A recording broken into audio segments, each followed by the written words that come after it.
Well, thanks for letting me come up. Scott and I had a great conversation, and it's interesting.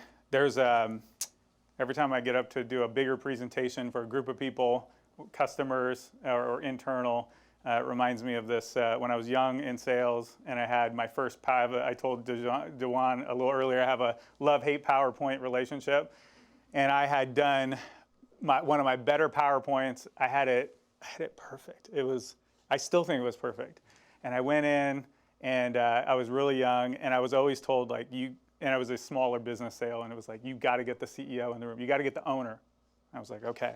So I told the director, the VP, everybody, I'm like, the owner needs to be in the room for this presentation. Like, there is no exception. So he has to be in there. Okay. So I get in there, I start my presentation. I made the first mistake, which was he wasn't in. And I'm like, I don't know what I'm going to do. So I'm just going to start, right? He's going to be in 5 minutes, no problem. Comes in, and he's dressed to the nines. I mean, he was the sharpest looking guy even today. I wish I could dress as good as him. Comes in, sits down in the back of the room. It's kind of like this, a little dark. So I start my thing. I'm like, okay, and I acknowledge him, and great. And I'm doing my thing, right? And I turn over, and this guy is like conked out, like just like out. And I'm like, by this point, I'm just sweating. And, I kind of make a little noise, wake him up a little bit. And then, I finish my thing. And, afterwards, he comes up and he's like, hey, I'm really sorry about that. I always fall asleep when my son speaks, too. But he's the one that's making the decision anyway. He's the president of the company. But I came because he said I have to be here. So it always reminds me to, pay attention to who you're talking to. I think it's a big deal. And, I think the book, Selling to Veto, and all these other random things that we all learn, those are all very important. But today, this is really, to me, I got the woo-woo conversation a little bit. Somehow I got on this, but I think it's real, is the fact that what I'm going to talk about today, I think, is for me been the glue, has been the connective tissue, the little differences that make the difference in my sales. Because I was talking with somebody last night, I think it might have been Luke, that almost everything in this environment today feels like it can be commoditized. And most of the time it is, right? So very few things can stand out. And so really I'm here to talk to really say that we are the ones that stand out. And it's hard to keep that in mind. It's easy to forget. And, we had a great point earlier about you are the difference in a lot of cases. And mostly that's really when you look at your win-losses, I think if you dig deep enough, you're going to realize you were paying attention, you were engaging in a real way, or you were running through to get your number, and typically those are the losses. So we'll talk about it. We all do this, I think, now because we live in 2018. We got the Instagram, right? So I'm going to throw a couple quotes, and I like them both. Success is a lousy teacher. It seduces smart people into thinking they can't lose. So I've been lucky enough. I've been with my current company, Cintas, for going on 15 years now.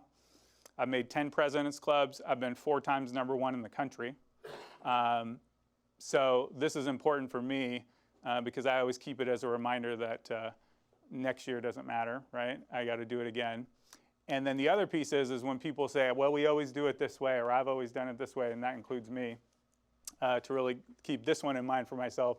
Don't be trapped by dogma, which is living with the result of other people's thinking. You guys probably have heard these before, and if you haven't, they're both in tech. So Bill Gates and Steve Jobs. Steve Jobs did a speech for a university that he spoke this one. He told some great stories if you haven't watched it. Okay, so then another quote. That'll be my last quote, but I love it because it's a great one. Smart people learn from everything and everyone. Average people from their experiences. Stupid people already have all the answers.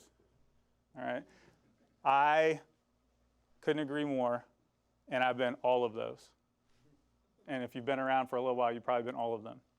Typically, in the beginning, you start as the bottom because you got all the answers, right? And then you move up to the middle, and you're like, well, when I do it, this is how it goes.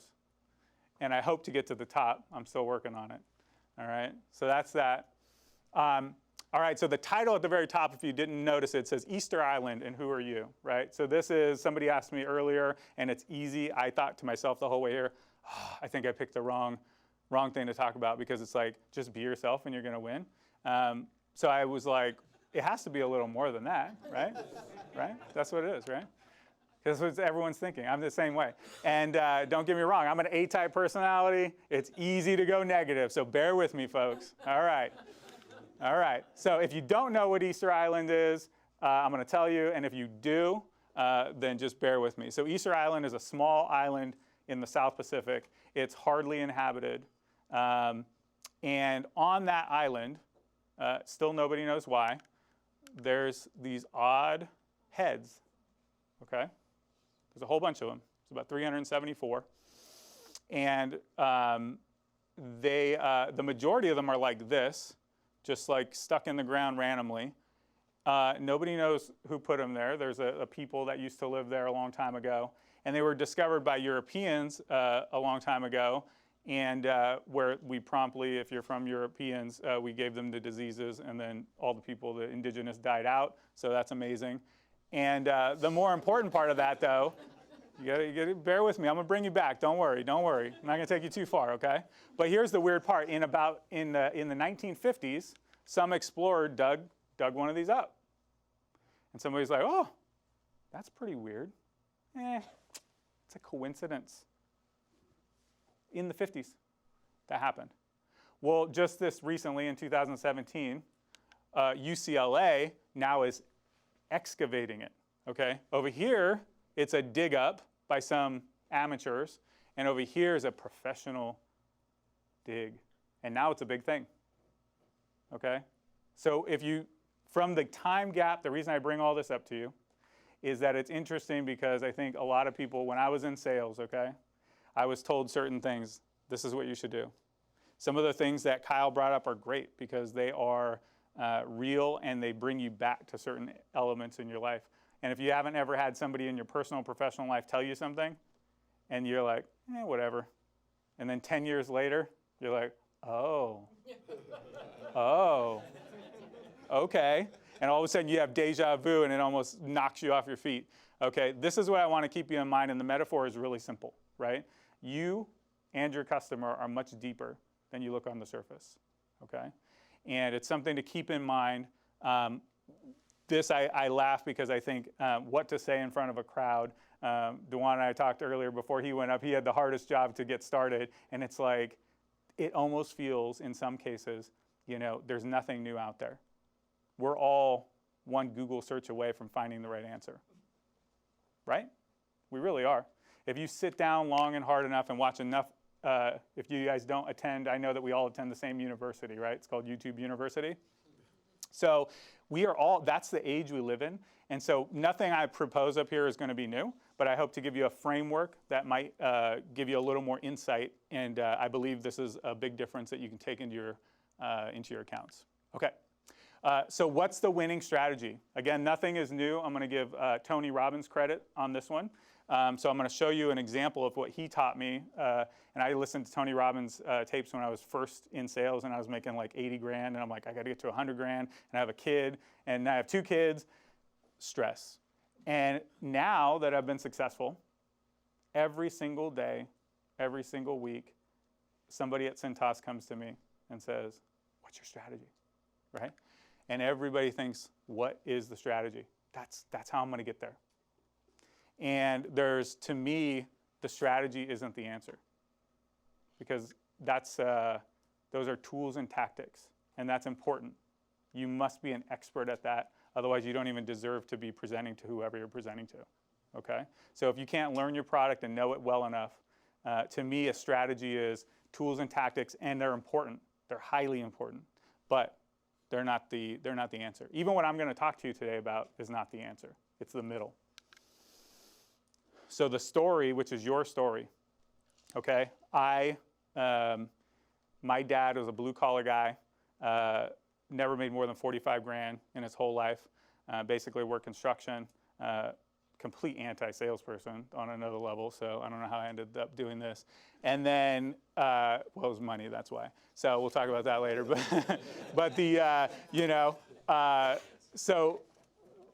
it's just an interesting thing to know your own story, right? I mean, I grew up so poor, I almost thought about putting a picture of my old house, which I've Google mapped, and I keep in my phone just in case I forget where I came from.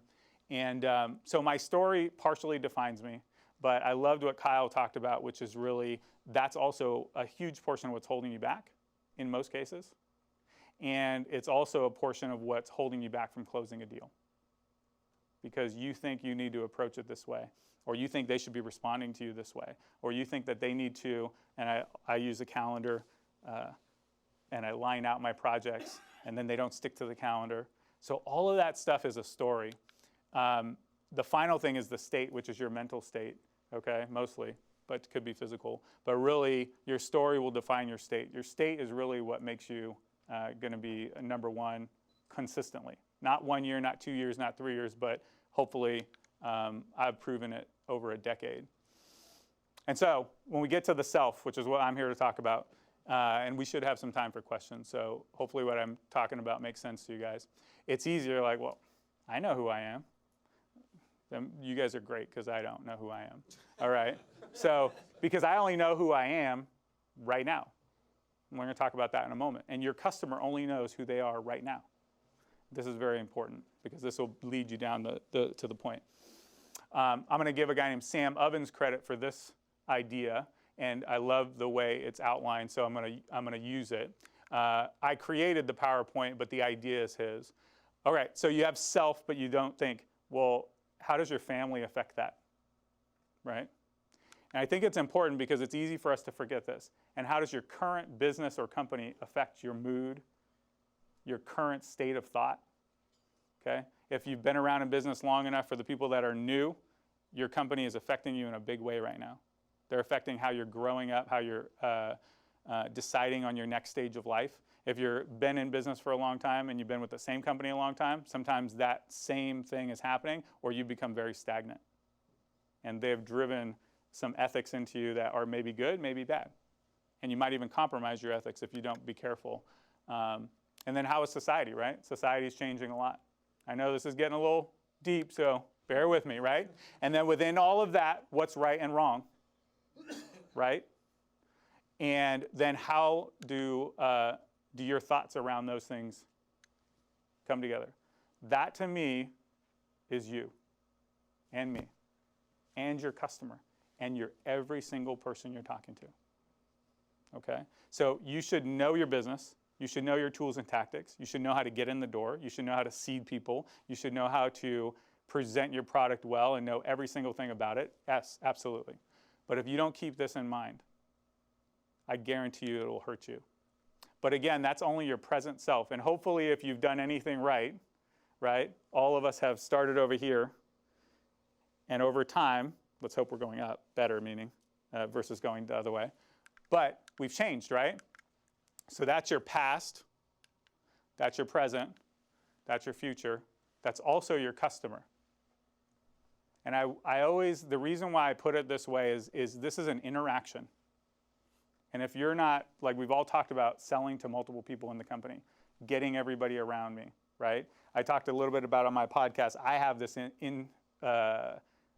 huge challenge at the company I work for today in the fact that the amount of effort I have to put in selling my customer is here. The amount of effort I have to sell my own company on the deal is probably like here, okay?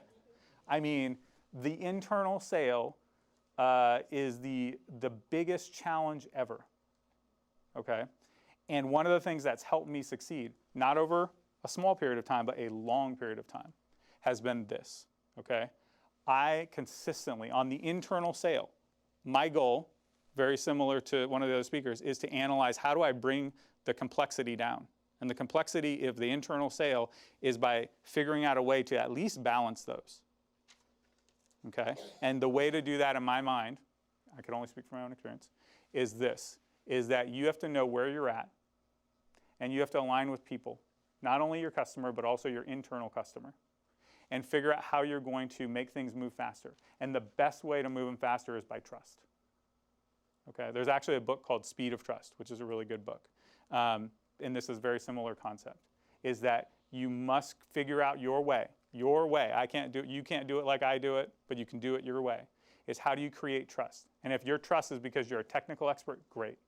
If your trust is because you are a likable guy, great. Okay, but whatever your way based on your personality to do it, you must figure it out. Because if you do, you are going to close the gap so fast that you won't even know what happened. Okay, and you're not going to be sitting there going, I need to read more, I need to do more, I just need to build that trust. All the other things that all the other speakers spoke about are a component.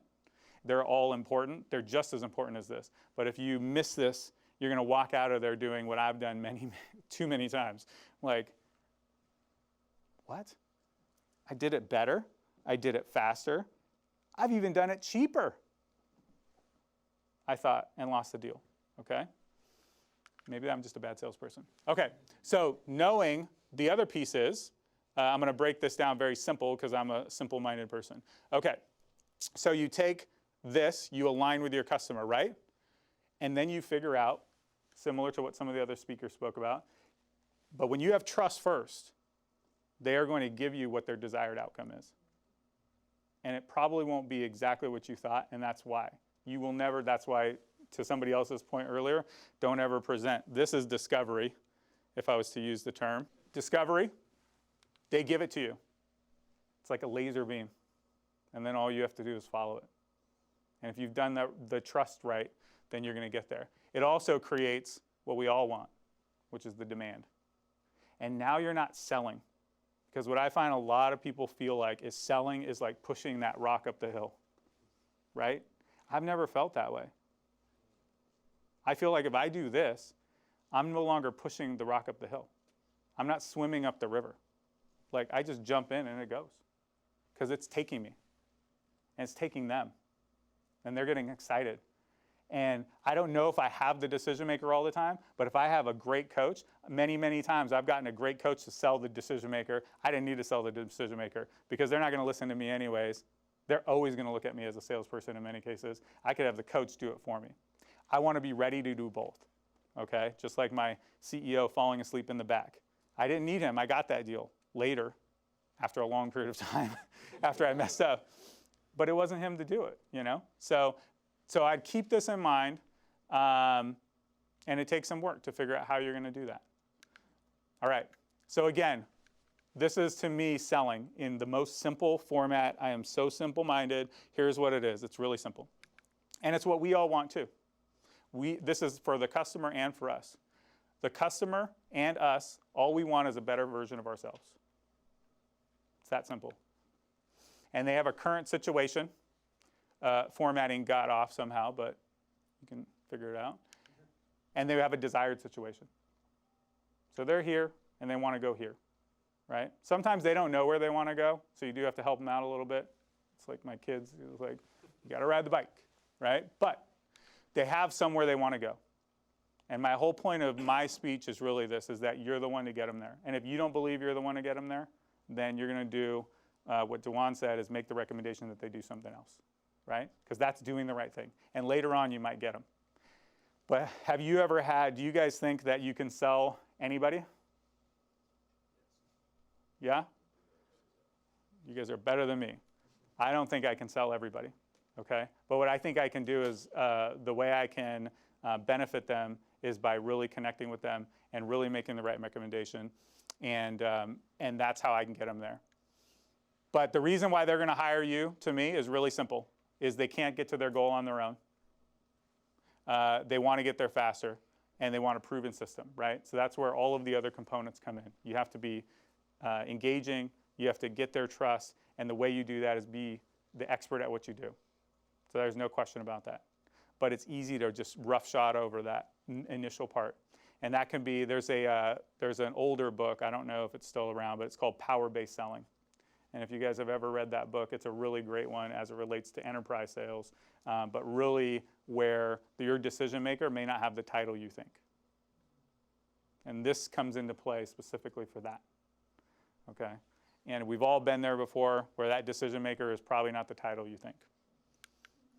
All right. And I'd encourage you to look at it this way, because I think everybody in this room, I would assume, if you've all been doing it like me, I am ridiculously hard on myself. I mean, I walk out of a sales engagement and I'm just like, oh, you idiot. Like, you should have said this. You should have did that. And, it's not because of lack of planning. It's just because you're just rough on yourself. And the way I would look at this is that, we're all, we're like a statue inside a piece of rock, right? So everything you're doing today, investing in yourselves, what I do for myself is really chipping away to uncover, where you're going to get. And I think that's also, to me, what I'm trying to do with sales.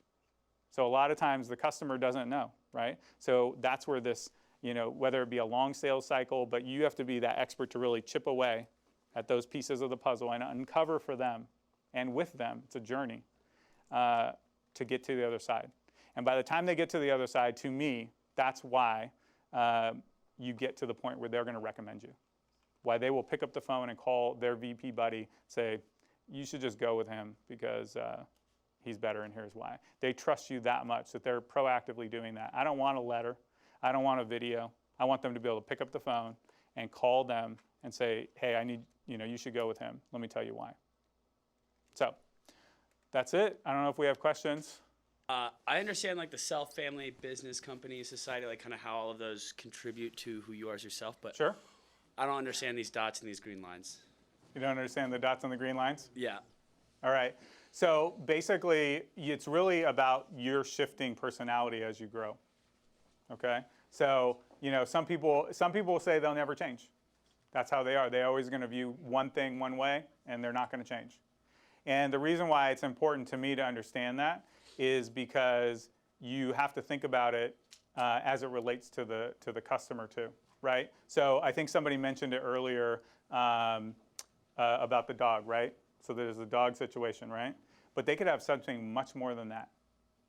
And so you're thinking about it for yourself, and you may not even think that you're having, that this is coming through. But I'll give you an example. At one point in my career, earlier on, I had a time where my son was in the hospital. So my family line, if you will, was off the charts. I mean, it wasn't even in this ballpark. It was the only thing that mattered. Okay? So for me, I was still meeting with customers, but I had to mentally bring that down to a level that was not so disruptive, okay? So I was causing a disruption without even knowing it. Even if I didn't bring up the conversation, people will feel how you're approaching them, okay? Now I'm just using that one as an example. Or I had a customer that had a similar situation, was a family item. I had another one where they were, on the verge of getting demoted, right?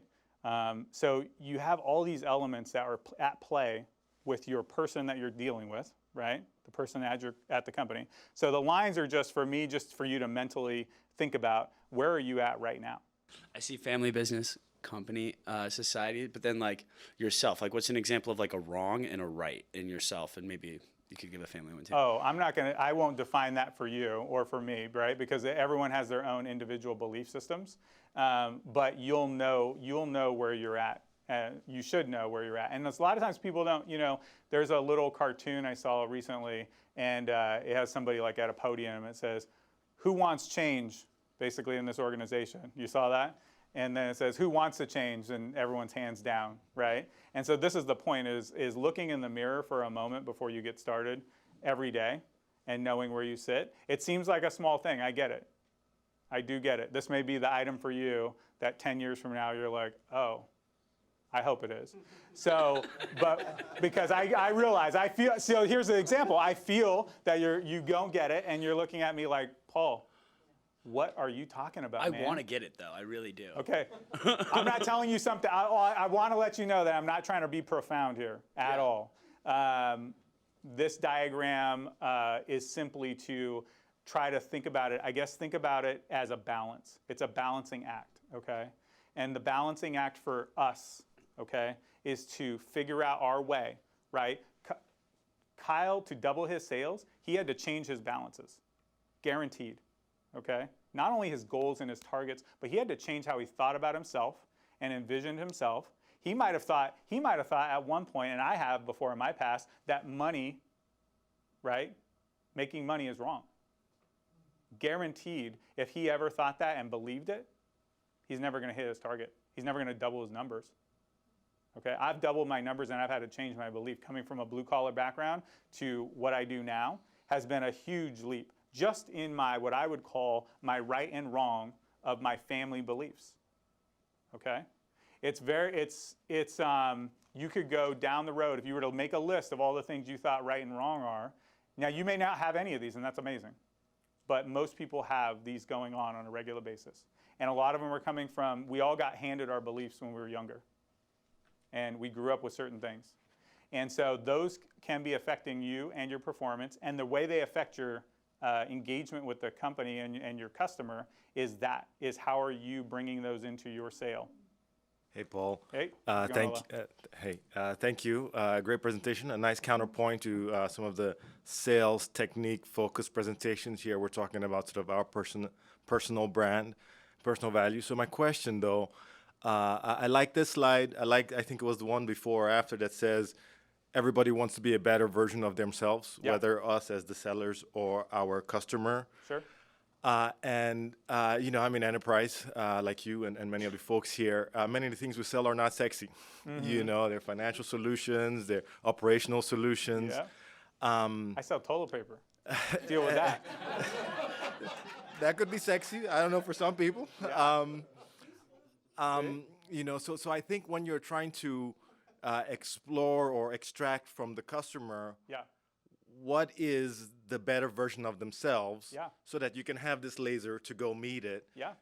What kind of question do you ask beyond the obvious? There's sort of ROI questions. More value, better cost, better solutions, faster perhaps. Can you give an example of a question, maybe a favorite question, or one that comes to mind that you might ask to sort of probe or extract how the customer wants to be better, or how they see themselves being better? Sure. Yeah. So within enterprise sales, right, you're going to be selling. You're going to have a lot of different people involved. So those questions and how you bring them along, if you will, are going to be different per group. But let's just say, I'll just give an example. So if somebody in here brought up was selling HR solutions and said that they never bought anything when they were an HR assistant or manager, but then when they became a director, they ended up buying from them. So that's a type of an example where I'm not asking about ROI and those things. I'm talking about the person I'm dealing with, and really trying to find out what they're doing, right? How are they viewed in the company today? Do they feel empowered or not empowered, right? What are they trying to do with their career, either at that company or another company? So it has less to do right then with my solution, but has more to do with them in general. And I'm trying to think, so this is kind of partially to Debbie's conversation about discovery. I'm not only doing discovery about my product or solution, but then, because I'm not presenting, I want to find out from them how I can take whatever I'm doing and get them closer to that.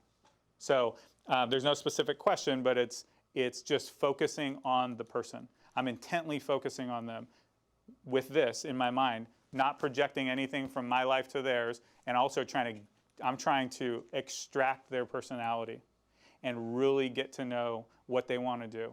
And that's at every level of the organization. And then when I come back and present, I'm tying it into make them see it. And if I can see it, not have them fall asleep in the back, but have them see it, and I see, I hit so-and-so's point. This is going to help them do this. Hit so-and-so's point. Not just in a business sense, but they're going to get a personal win.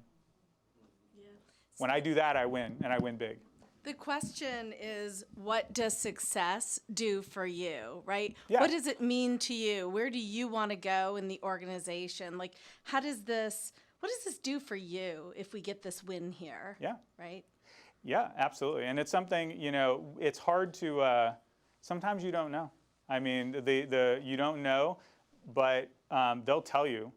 And when they tell you, you get the aha. You're like, oh, okay, I would have never thought that could have been the outcome. So that's what it is. And it's mostly from this internal demeanor.